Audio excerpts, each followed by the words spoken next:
দুপুরবেলা স্নান করে চলে এসেছি ভাত খেতে। তো এটা হলো পুকুরের মাছ আর শাক ভাজা, আর এটা হলো নোনা মাছের চচ্চড়ি।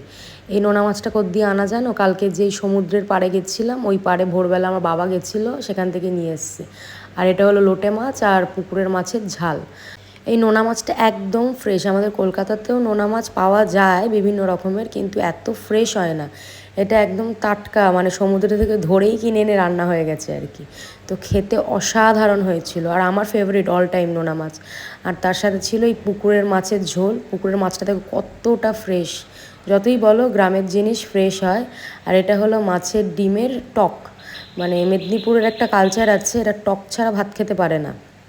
যাই দিয়ে খাক, মাংস খাক, মাছ খাক, যাই খাক, টক এদেরকে খেতেই হবে শেষ পাতে, নালে মনে হয় এদের হজম হয় না।